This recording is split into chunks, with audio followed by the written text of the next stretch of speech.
Perfect. All right. Hello, everyone. We are live here for another incredible session and meeting within the FestivalYA organized by Cărturești. So thank you so very much, guys, for putting this together and for organizing this.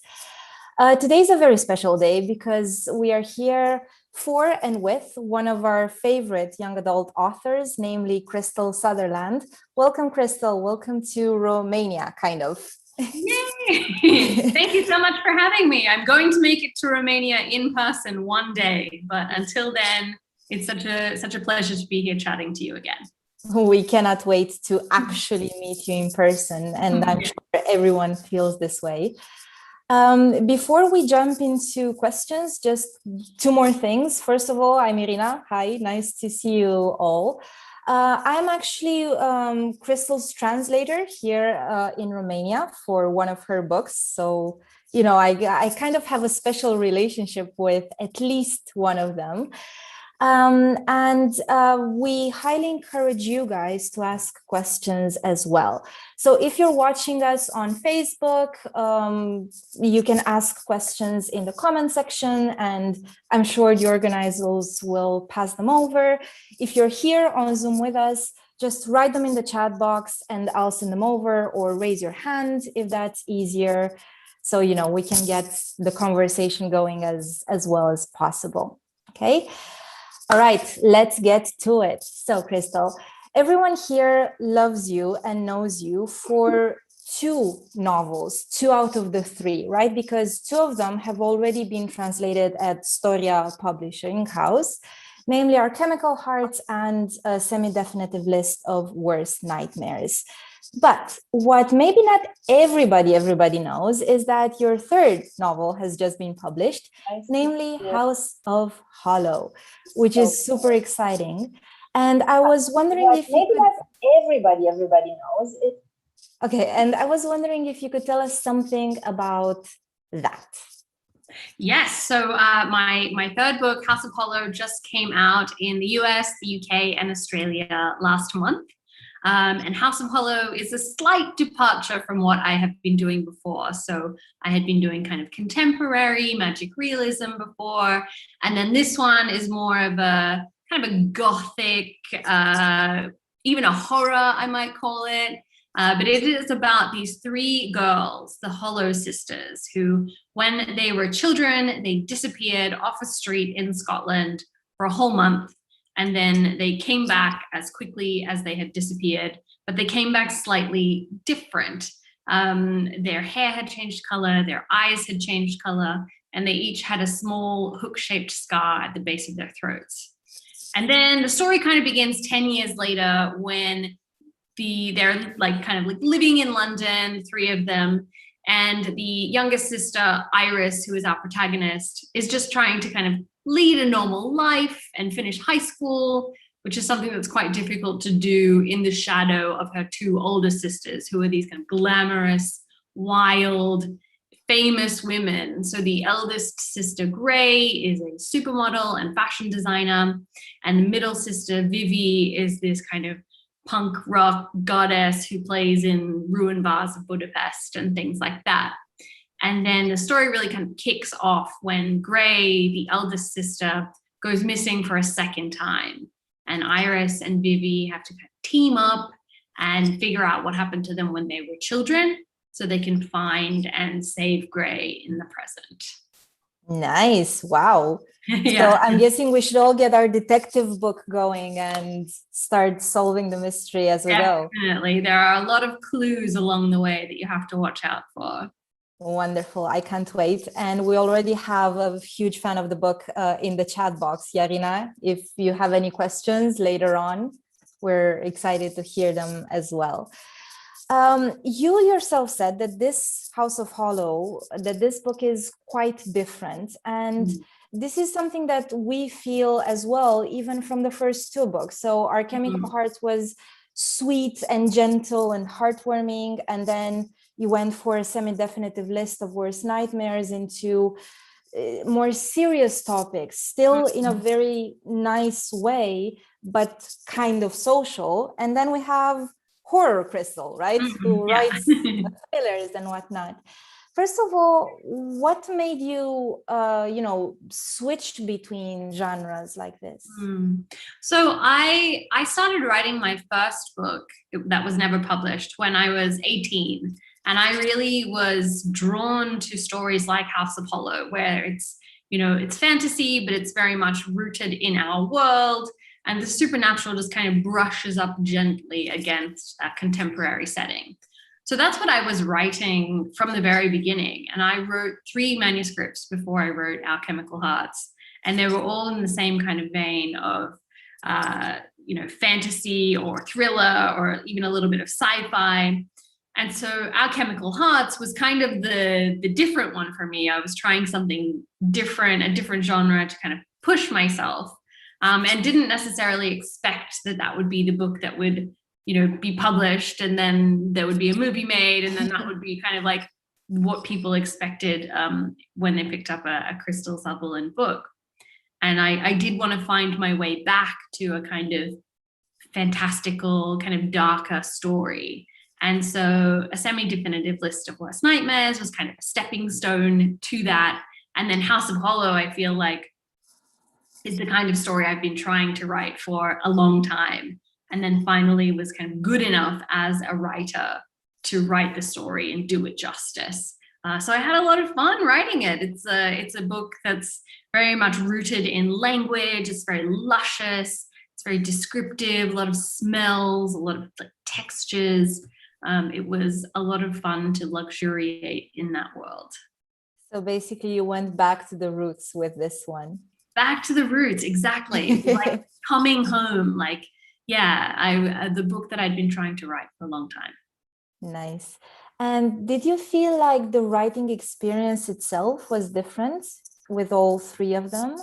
Yeah, I mean, each book is a very different beast. And I think people really, especially aspiring writers, really want to know what the secret is. How do you write a book? What is your, what do you sit down and do every day? What's your ritual? And each book is such a different process that it's hard for me, even when I start a new book, I'm like, I don't remember how to write a book. I have to kind of remind myself all over again, get on Google and how to structure a plot, and just kind of get those memories flowing, because each one is a different thing. But I took my time, I think, with the writing of this book. This took me longer than the others had taken. So I wrote Chemical Hearts in about a year. A semi-definitive list, the first draft, I probably wrote in about 6 months, which is really quick for me. And then this one, it was probably about 18 months that I worked on the first draft for, so significantly longer. But mainly because I was just enjoying myself so much. And I just didn't want to hand it over yet, because then once you hand it over, you have to start the editorial process, and that's a different part of the creative process. So yeah, I kept it to myself for as long as possible, and then handed it over to my editor. Do you get nervous when you do that, when you hand manuscripts over? Absolutely. I get really nervous when I get my edit letters back. So you hand it over, and then, time goes by and you get your edit letter back. And I kind of just deep breath, and then I skim the letter, and then I close my laptop and just walk away for a week and just think about what's in there, because it's always, I don't know, always slightly painful when, edit letters are wonderful. Usually it's here's all the wonderful things that you did well, but here's all the areas you could improve as well. And you're like, damn it, I wish it was just perfect. But editors are usually spot on and know exactly what they're talking about. So I'm very glad and I'm very grateful to have access to these amazing editors who take their time and offer their expertise to help make my books better. Nice. I think everyone here is really excited to read House of Hollow, after everything you've just told us. So that's going to be really fun. Now, I think I have one more question before I give the floor to your fans here. You mentioned earlier the movie, right? So the movie for Chemical Hearts. And I think it launched last year, if I'm not mistaken. Yeah. What was that venture like? So becoming a movie producer? to some Yeah. extent. It was a long journey, and then like it happened very slowly, and then all of a sudden it happened very quickly, and that switch was just crazy. So in 2019, we had Lily Reinhardt attached already to play Grace, and she had a very short time period in which she could possibly film. And then she had just come off the set of Hustlers, and then she had to go back to the set of Riverdale. So she had about 5 weeks, I think, in the middle of 2019, which was her only clear spot for the next couple of years that she could do it.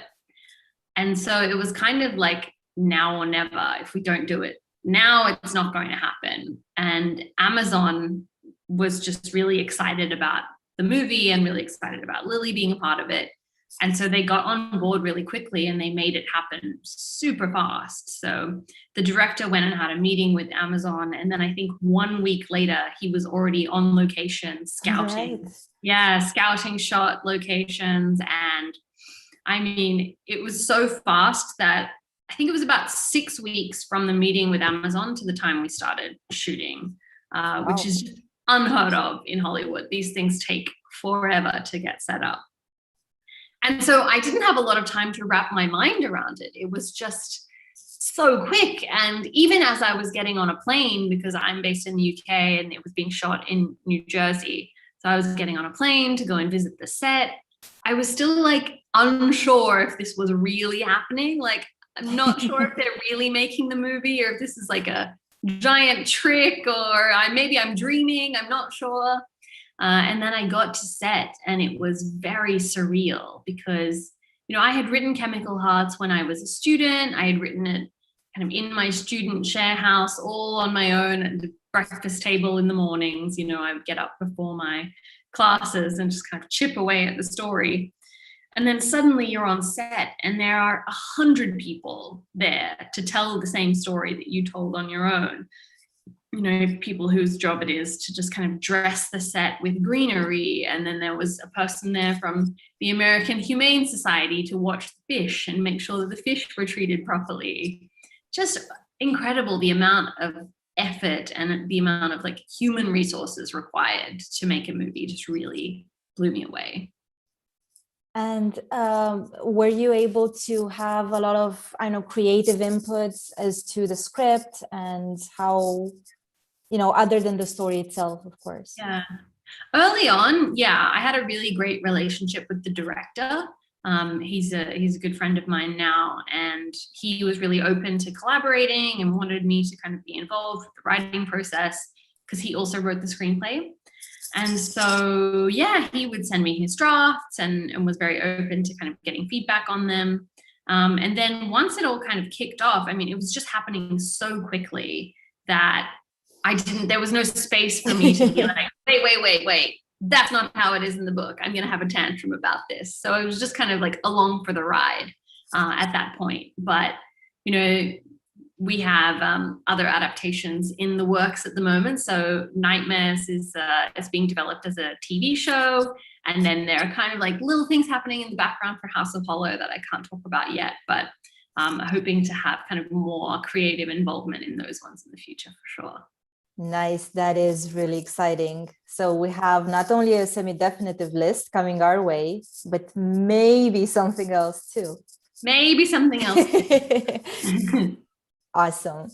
All right. I think, guys, now it's time to give the floor to you as well. I think Irina already had a question. So Irina, would you like to ask Krystal yourself, or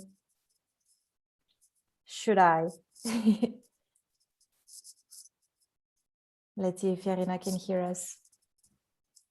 Okay, so I'll just ask you Irina's question myself. So she asks whether there is any sequel to House of Hollow, because she already read it and she loved it. Oh, thank you for reading. So a lot of people have asked me this question, and the answer I have at the moment is that maybe. So with my first 2 books, I feel like those characters' stories are very contained within the book, and I don't think about kind of where they are now or what's happening in their lives beyond what is on the page.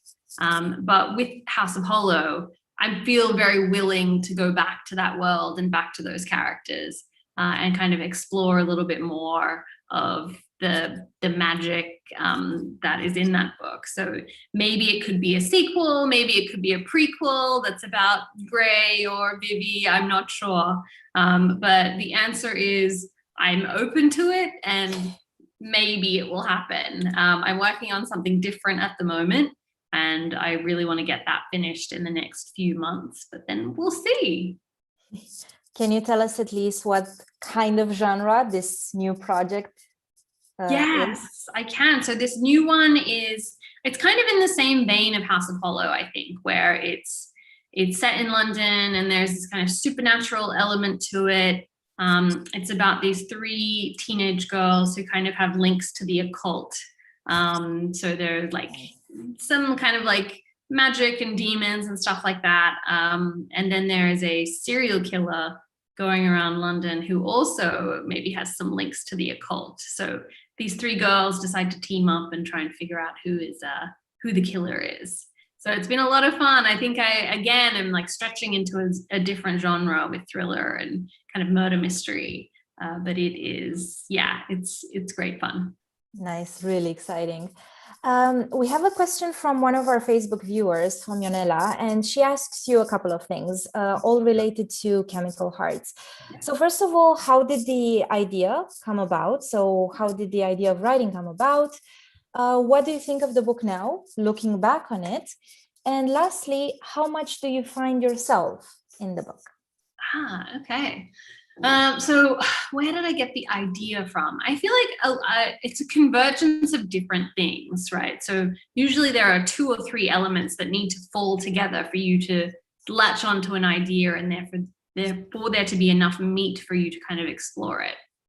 And for me, kind of 2 things were happening at the same time where I was going through my first heartbreak. So I was in university, I was a uni student, and was kind of like had my heart broken for the first time.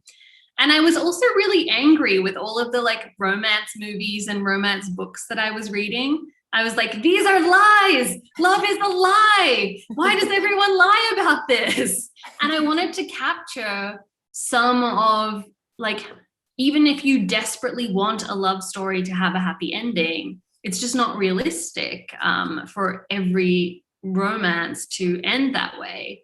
And nor does it make your story worth any less if you don't like get married and grow old together, because you are still like learning and growing as a person in that relationship, even if you have your heart broken.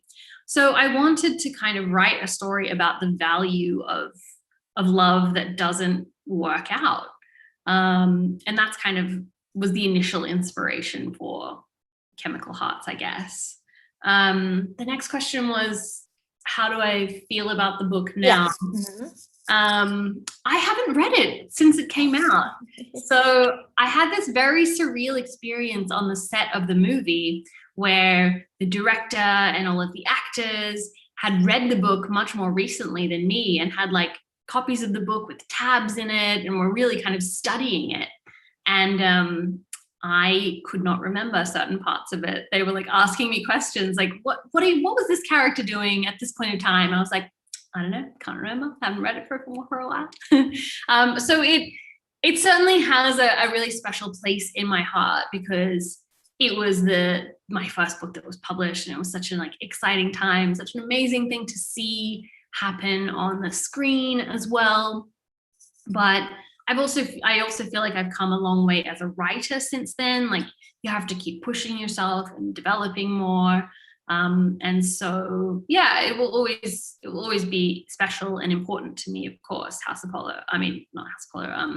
Chemical Hearts. And, you know, I will get around to reading it again one day, but yeah, for now it's on my bookshelf and I look at it and I respect it, but it's it's not a daily thing that I think about.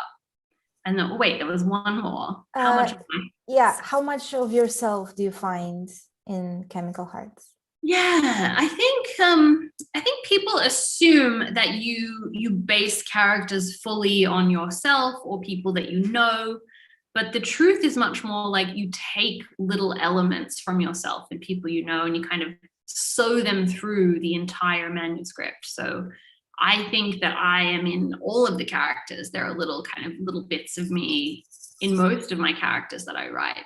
So for sure, I am definitely all the way through Chemical Hearts and Nightmares and House of Hollow, but not in any kind of way that I can point to and be like, oh yes, that character was based on me and my experience. It's much more just like, oh, that one thing that happened to me one time 10 years ago is also similar to this thing that happened to this character. And that's the kind of way that you put those little bits of inspiration in. Mm-hmm. Nice. Thank you for that. Let's start questions here too. Raluca, I think, has a question. Raluca Dragic. Yes. Hi, Krystal. I'm so excited to be able to talk to you. First, I wanted to tell you that A Semi-Definitive List of the Worst Nightmares is one of my favorite books in all times, and thanks for that. Thank you. My question is, what was the original idea for this book? I mean, the thing that you knew you absolutely wanted in it. Yeah, I have a much clearer idea of where my inspiration for Nightmares came from, because it happened on like one day, whereas Chemical Hearts was something that I kind of ruminated on, thought about for a long time. Nightmares, I had this kind of like stroke of inspiration. I was like, yes, that is a great idea for a book. So I was studying in Amsterdam at the time, and my younger sister came to visit me, and she was really scared of riding bikes around the city. But it's the easiest way to kind of get around Amsterdam. Everyone is always on bikes. And I kind of like forced her to get on a bike and face her fear, even though she was really apprehensive about it and really kind of stressed out and a bit panicky. And I was really impressed that she got on the bike and she rode around the city and she faced her fear, because it was a really big deal for her. And so as we were riding around, this idea started to form in my head of this girl who is afraid of everything, just has this list of fears that she avoids at all costs. And I was kind of like, what if she faces all of these fears? Like, what if she faces like 10 fears or 20 fears? And that is where the kind of initial spark for that book came from. And then later on is when I started to kind of layer in the idea of maybe there's a family curse, maybe, they're cursed by death, and it's all kind of linked in together. But the initial idea was very much kind of inspired by my sister facing her fear of riding bikes around Amsterdam. Thanks so much for answering my question. Thank you for asking a question. All right, thank you, Raluca. Amalia, you're next. Yes, hello. It's so nice to be able to talk to you, because I'm a very recent fan of your works. I'm so recent that I've read Our Chemical Hearts last night and this morning. Oh my goodness. So the book is very, very recent in my mind. And my question was, in one of the first chapters, when Grace and Henry meet, Grace tears out the page with the Pablo Neruda poem. Yes. And gives it to Henry. And I was wondering, what's your opinion about it? Like defiling books, writing on the edges of a book, ripping page out, making notes, the pages. This is a very good question. And I feel different about different books. So if anyone feels differently, interrupt me and tell me I'm wrong. But so like a hardback book is sacred and should never be defiled. They are, if you drop a hardback book, you must pick it up and apologize to it, because, that is it's uncool. But there are different books. So if I'm reading maybe like a nonfiction, like textbook style book, I feel comfortable kind of underlining things and taking notes in pencil, never pen, weirdly. Pencil is fine. But I don't dog ear pages. I use a bookmark. Books are sacred objects and should be respected. And I would never tear a page out of a book. Grace is she's wild. She's destructive. Don't approve. Thank you so much. You're welcome. Thanks for asking a question. Nice. We have one question in the chat box, and then I'll give the floor to another person who wants to ask the question themselves. Namely, do you think that Lily and Austin were the best choices for Grace and Henry, or would you have chosen somebody else? Good question. I think, so I didn't have expectations going into the movie of who should play which role. And I think that really helped me because I didn't have my heart set on one particular actor to be one particular role in the movie. And then Lily and Austin were just so perfect that when I was on set, I was like, I cannot imagine anyone else doing these roles. And I think when an actor does a really good job of playing a movie character, they kind of replace your initial kind of what the character looks like in your head for you. And so the next time you read the book, you kind of see that character from the movie instead of the one that you originally conjured in your head. And I think Lily and Austin did such a good job and really captured the spirit of those characters so well that for a lot of people, myself included to a certain degree, like they have just become the characters in the book.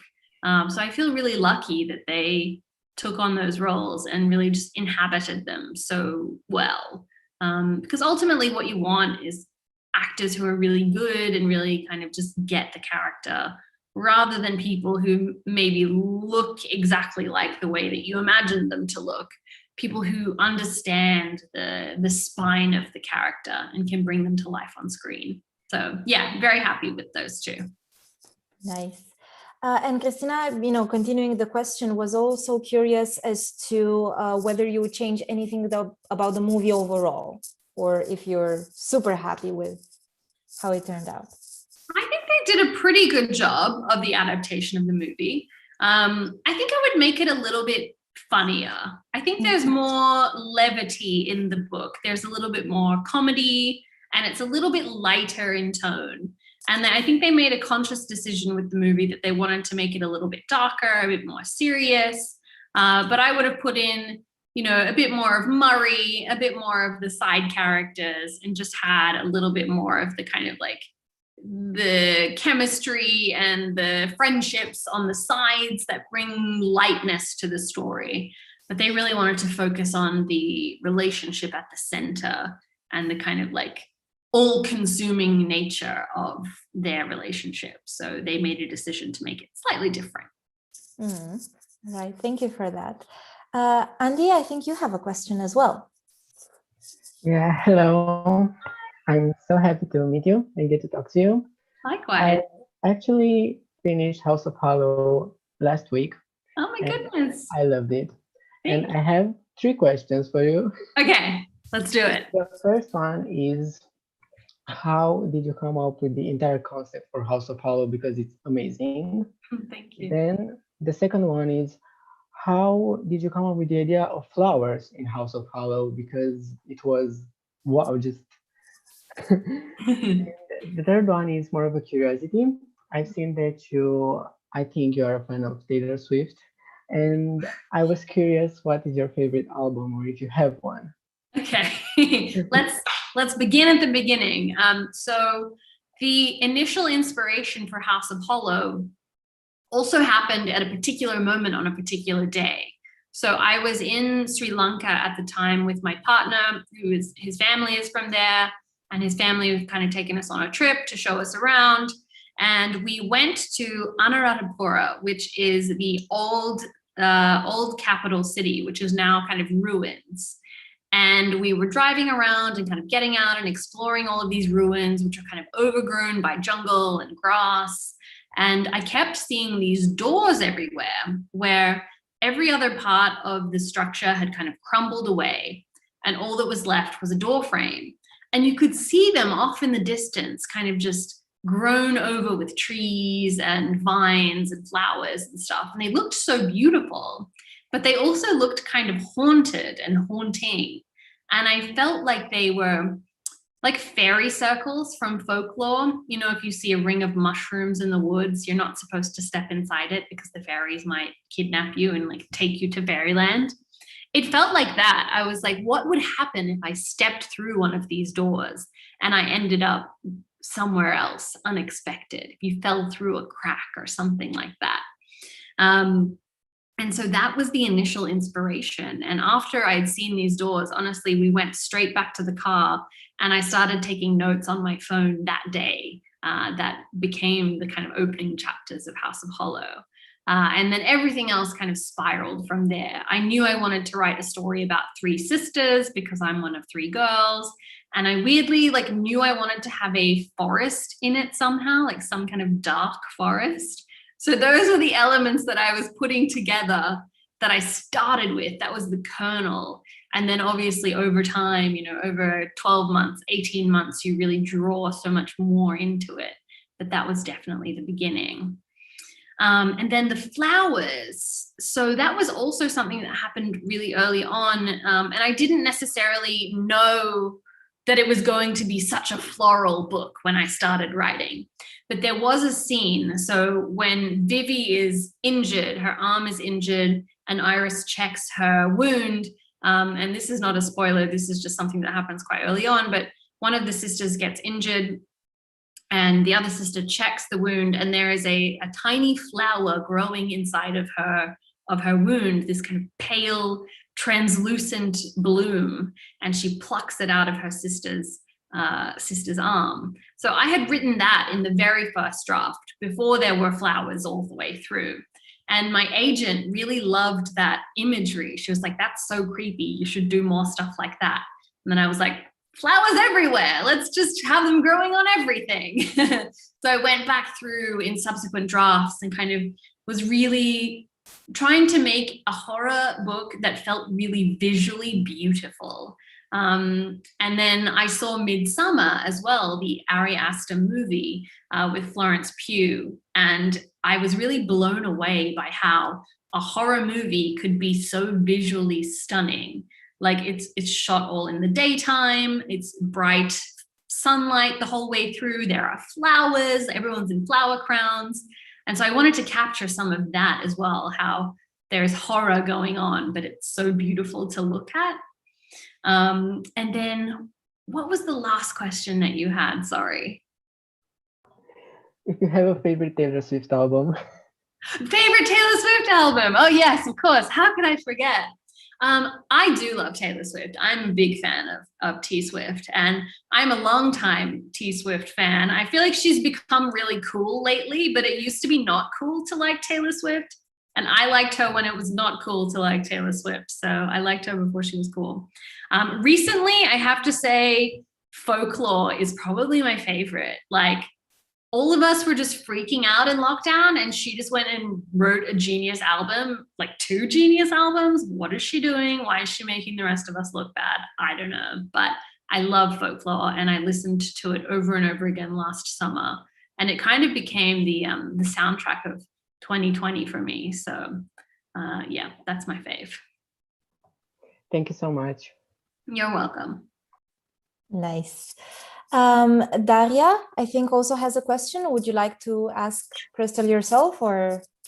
Yes, I have a question. Hi, I've read Chemical Hearts and I've loved it. And I was wondering, what was the hardest part of writing the book?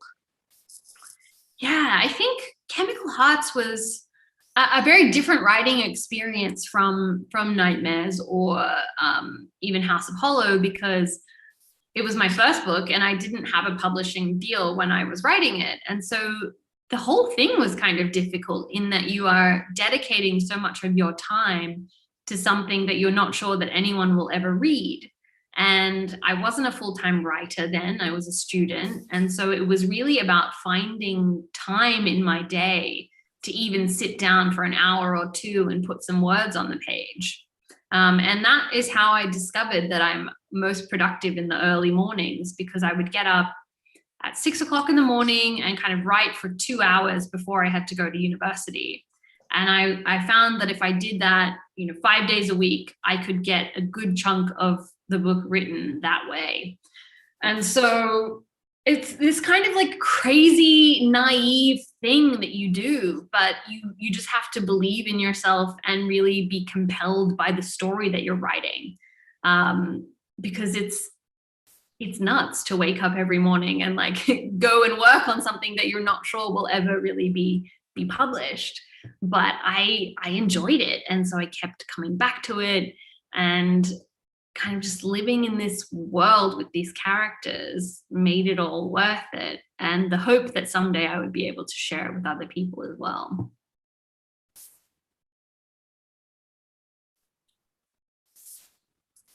Nice, thank you. Up next, Nayana, question. Hi, Krystal. Hi. I'm so happy to be here, and I have 2 questions for you.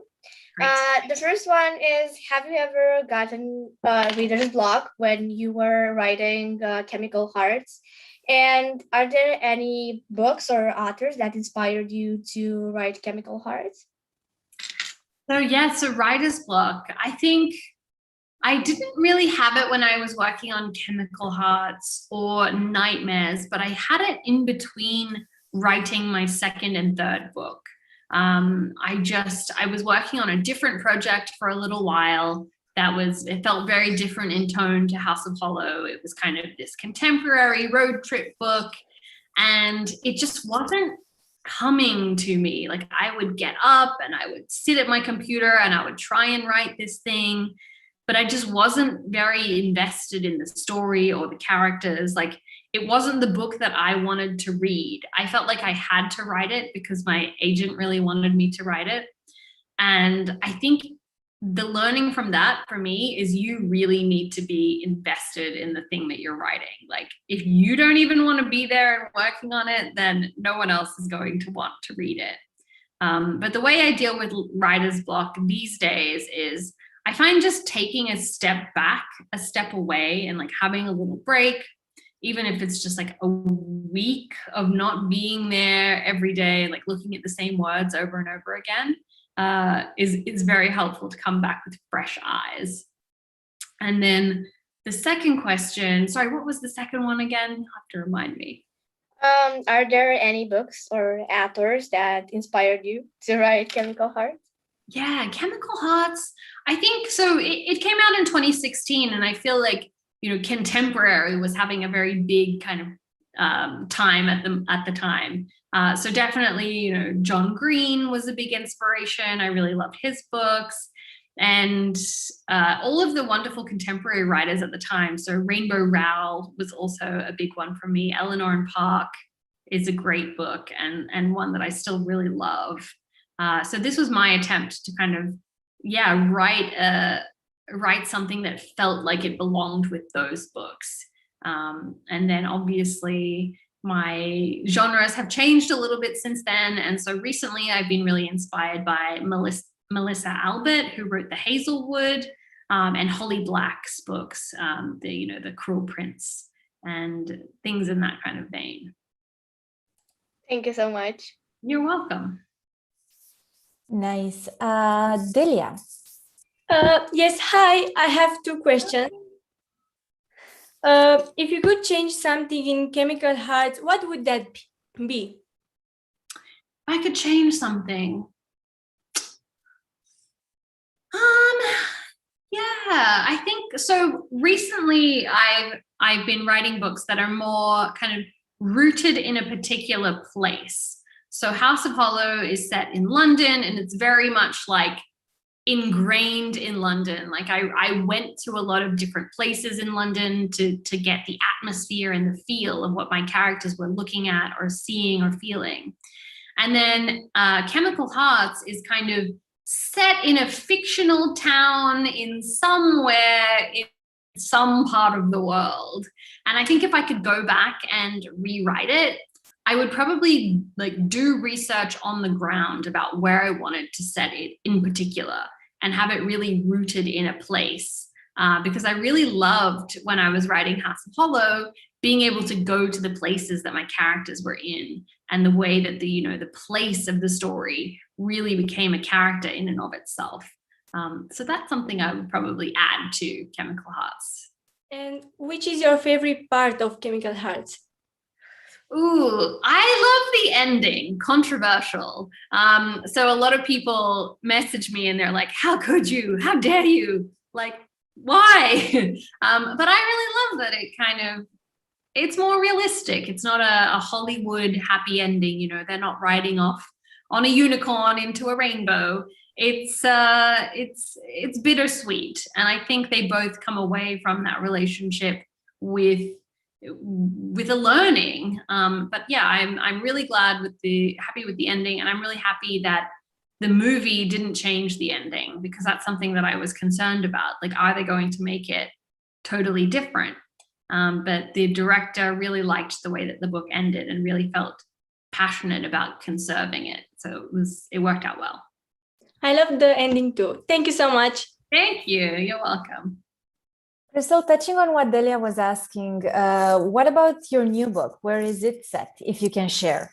I know maybe. Oh, yes. So my new one, the fourth one that I'm working on, is also going to be set in London, because I can't travel anywhere else at the moment. So it's set in London. But I have really enjoyed writing books about this city where I've just moved to. So I only moved to London a couple of years ago. And so I feel like I'm really discovering the city at the same time as I'm writing about it. And it's been a really wonderful experience to kind of go to all these new places and learn all of this history about London while I'm writing, and be able to kind of imbue my books with that, with everything that I'm finding. Cool, can't wait. Madalina also has a question. Madalina? Yeah, hi, it's so nice to meet you. I actually have two questions.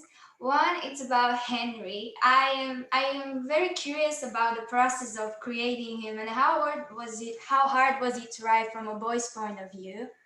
And the second one, if you could tell a young writer in the process of writing their first novel, anything, what would it be?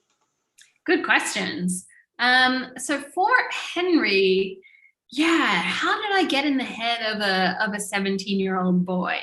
I approached it from the perspective of, you know, writing about a person rather than writing about someone's gender. Like, what was their experience of their feelings and of their love and of their heartbreak?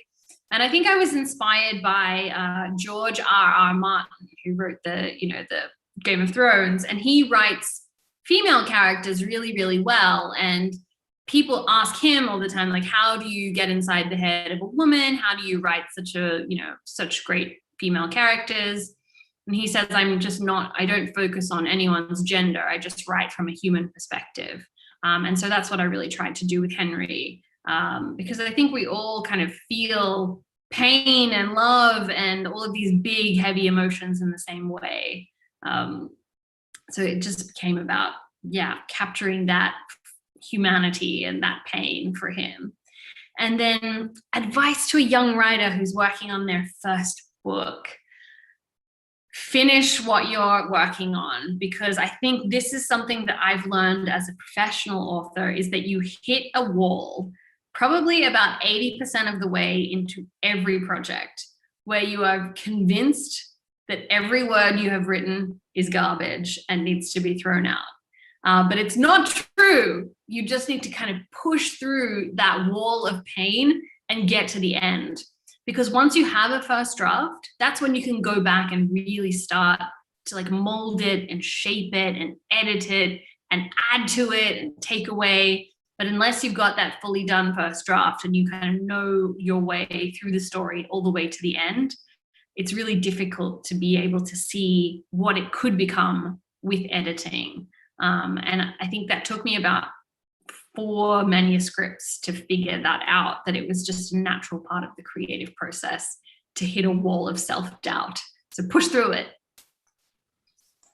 Thank you so much for all the answers. You're welcome. I'm so happy to be here. Thank you for coming. Krystal, was there any piece of advice that you received starting off, when you first started writing? Yeah, I mean, I'm kind of thinking back on the the bad advice that I got, actually, which I'll share. And I think I still feel a bit self-conscious about this as well, because I think there are a lot of writers out there who say that if you're not writing every single day, you're not a writer. And my writing process is so not like that. So I will go through these like bursts of creativity and work where I write a lot. But then I think it's as important for me to have time away from the actual drafting and writing process, where I do a lot of my thinking and mulling and imagining, and I'm not necessarily there at my keyboard every day typing out 2,000 words. So Stephen King is like a machine, and he writes 2,000 words every day of the year, even on his birthday, even on Christmas Day. I just don't understand how he does that, and I don't write like that. So it is about, it's not just about like when inspiration strikes, like being there at the keyboard, but it is not necessarily like you have to be chained to your computer to be a real writer. I disagree with that advice. But what else? Yeah, I think the best advice for me was to read as much as you can, because reading is really the key to being a good writer.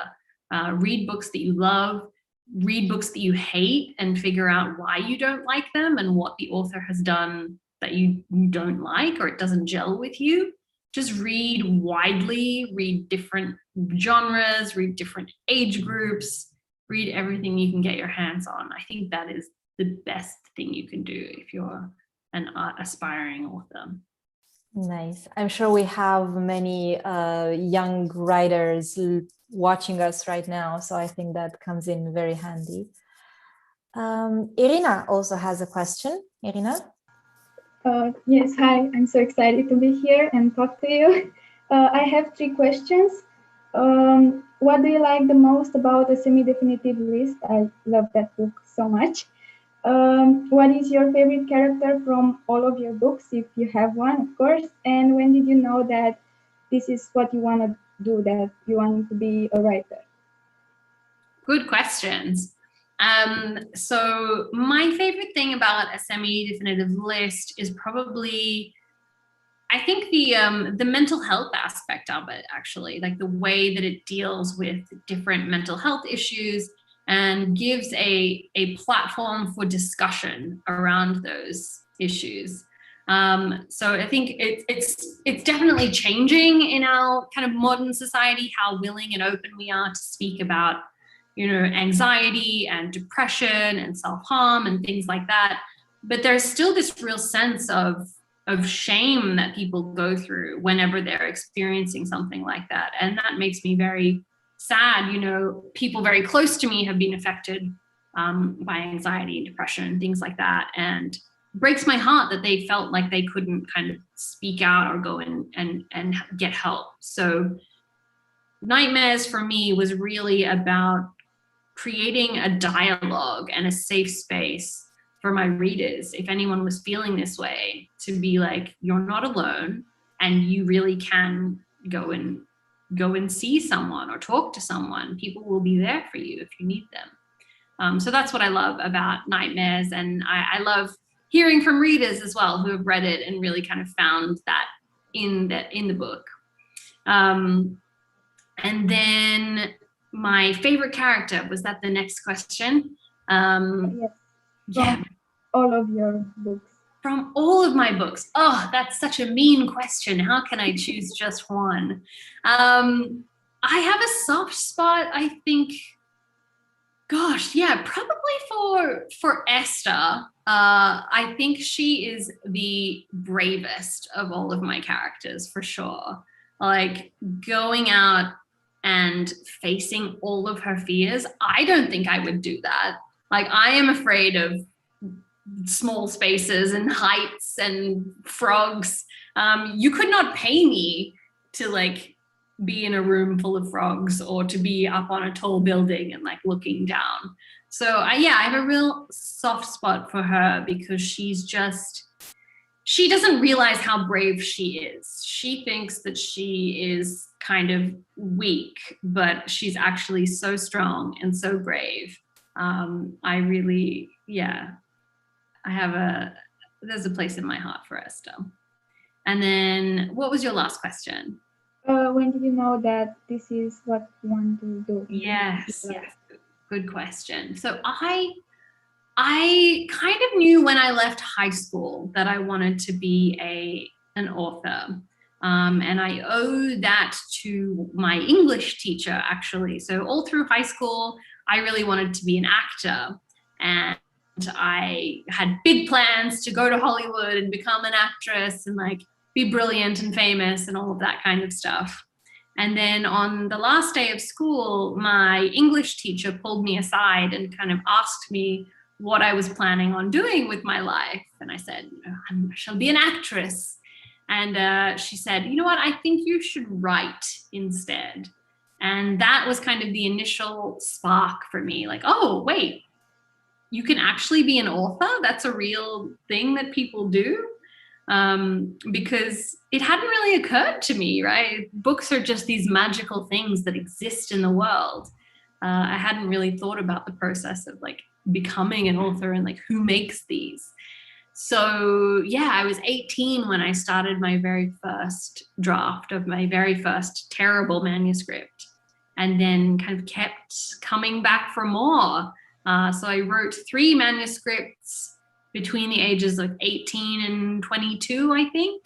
And then in my early 20s, when I was kind of in my last year at university, I started writing Chemical Hearts. And that was the one that kind of tipped over the edge, and I got my agent and I got my first book deal with that one. So it's been a long pursuit, but it's been very like a wonderful journey as well. Thank you so much. Thank you. I have a curiosity regarding that as well. You know, in the time between you were deciding that you wanted to become an author, so in between 18 and when Chemical Hearts was actually published, were people around you supportive of that? Because I'm guessing that many young authors or aspiring authors watching us now, maybe, I don't know, have issues with their parents telling them, oh, that's not a real job, you can't do that. Yeah. Did you find support in your family, friends? Yeah, I mean, I was really lucky in that my parents were very supportive. I think they thought I was a bit crazy, like, this is obviously not going to work, but we'll support you. And, you know, you'll eventually realize that you have to do something real and get a real job. But they were really supportive in the beginning, which was nice. And then I think it's really important, especially if you're an aspiring author, to find a community as well of people who are in the same stage of their career as you. So when I was first starting out, I was on Twitter a lot, kind of connecting with other readers and other aspiring authors. And I found this amazing group of people kind of scattered around the world who were either kind of drafting books or really wanted to be published authors. And now in this like incredible, like, I don't even know how it happened, but all of us got agents and all of us have book deals. And now we've kind of come up together through our careers at the same time. So Samantha Shannon is one of them, who wrote The Bone Season and Priory of the Orange Tree.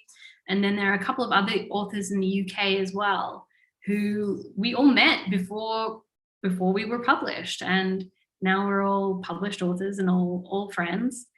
So yeah, really connect to your community, because they will be your biggest support, especially if you don't have support from, say, your family or, you know, people close to you. There are people out there who will absolutely get behind you and believe that you can do this. That's so great. Thank you for that. Back to Irina. Our first question becomes another question. Irina, tell us. Firstly, hi and congratulations for being the New York Times bestseller author of House of Hollow. I think I have 2 questions. One is about Anya Taylor-Joy. would you like her to be gray if House of Hollow would be made in a movie? Yeah, absolutely. I mean, with all of my other characters, I have no like image in my head of who must play them in a movie. And they kind of like, you know, they will just loan themselves to any actor who ends up playing them. But I think Anya would make a fantastic Grey. I think she'd make a fantastic any of the sisters, actually. If she wanted to come and play all three sisters, I would be very happy with that. We'll just give her different wigs and use like computer magic and make her in all of the scenes.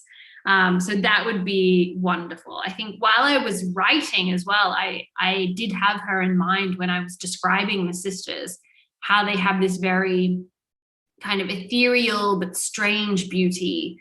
I think she's very beautiful, but very kind of interesting to look at the same time. She's not like traditionally beautiful. I think she has very interesting features. And she's a phenomenal actor on top of all of that. The Queen's Gambit, and I first saw her in The Witch, which is a kind of lower budget horror movie, but is fantastic too. She would she would bring so much to the character and to the story. So fingers crossed she notices me. Come and work for me, Anya. And the second, if you'd have to be a character from all of your books, who would you be? Who would you choose?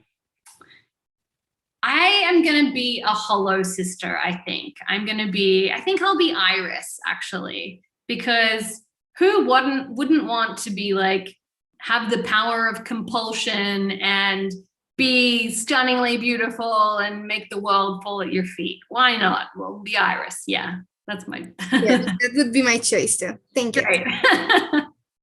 That would be cool. We have time for 3 more rounds of questions. So, Christina, what's your curiosity?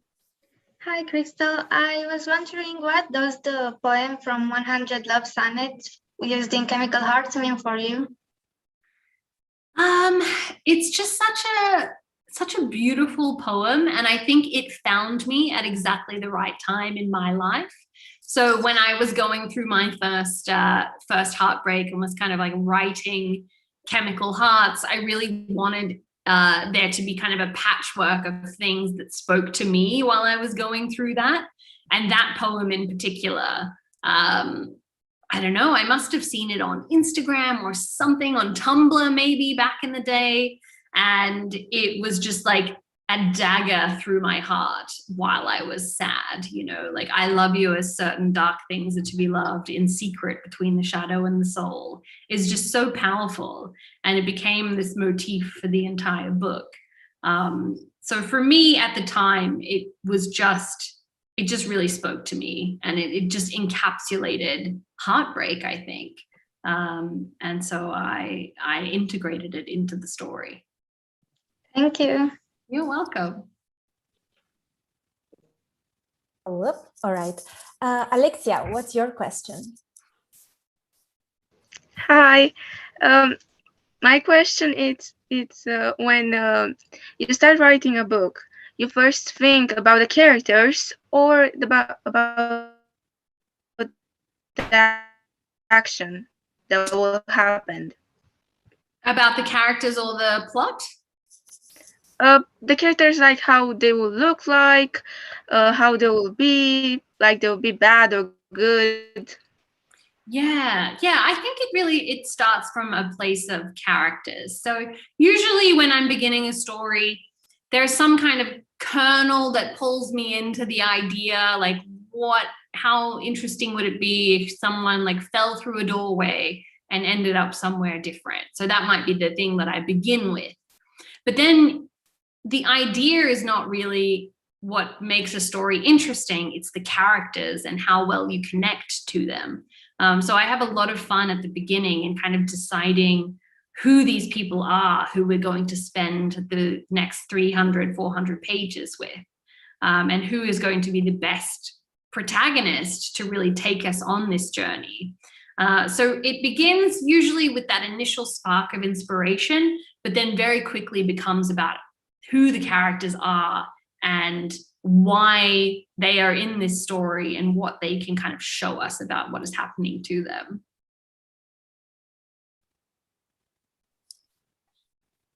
Right. Thank you. Thank you, Alexia, for the question. And Amalia has a question as well. Yes, hello again. Hi. I have 2 follow-up questions. The first one was, how did you come up with the character of Murray from Our Chemical Heart? Because he is brilliant. He made me just LOL. The part LOL. He's just brilliant. I'm so glad. I think, so again, it's like a multitude of factors where he came from. So I knew the book was going to be set in the US somewhere because that was kind of where it was going to be published first. And then I didn't really want to like abandon my Australian roots. So I wanted to have this kind of comically Australian character in there somewhere. And I think Australians, when we're traveling overseas, we have a tendency to kind of like be as Australian as possible. So I wanted to capture some of that as well in the way that he speaks and his kind of slang that he uses. And then I also felt like he was just an important point of like comic relief in what is otherwise a kind of heavy story, which is why I missed him in the movie. It would have been great to kind of have him and have that bit of lightness and levity that he provides in the book. So he served multiple purposes, but yeah, he was a lot of fun to write. And my second question, because my Taylor Swift question was stolen by someone else. My second question is, which re-recording are you most excited about? Oh, how can I choose just one? Come on. Yeah, I mean, all of them. I mean, it's such a weird situation that she has found herself in, but I think she's handled it in such an incredible way, and like so powerful to just like re-record your entire backlog. So I mean, she's been the soundtrack of my life for the past year for sure. So I'm really enjoying everything at the moment. Yeah, I can't choose one. Thank you so much. You're welcome. Krystal, now speaking of soundtracks, I know this is kind of difficult, just like that, but if you, I don't know, could choose a soundtrack for each of the 3 books. Yeah, okay, let me think. The first book, Chemical Hearts, I listened to Skinny Love by Bon Iver over and over and over again while I was writing. The second book, there's a song called Downtown by Macklemore, which is about him riding a scooter. And that kind of inspired Jonah and his moped. So go and give Downtown by Macklemore a listen, because that was a piece of inspiration. And then for House of Hollow, I listened to the Annihilation soundtrack. So there was this Natalie Portman movie that came out a couple of years ago that has the most phenomenally creepy soundtrack. And that was my inspiration music for House of Hollow. Cool. Some Spotify recommendations right there. Yes. Thank you. Yeah. Now, before we round it up, because unfortunately we do have to stop at some point, I have one question, to round it up. I think that given that your books are so different, our experiences as readers are also very different. I felt the same way, and I think everyone here did too, right? It's one thing to read Chemical Hearts, and then you get a whole different experience when you read Nightmares.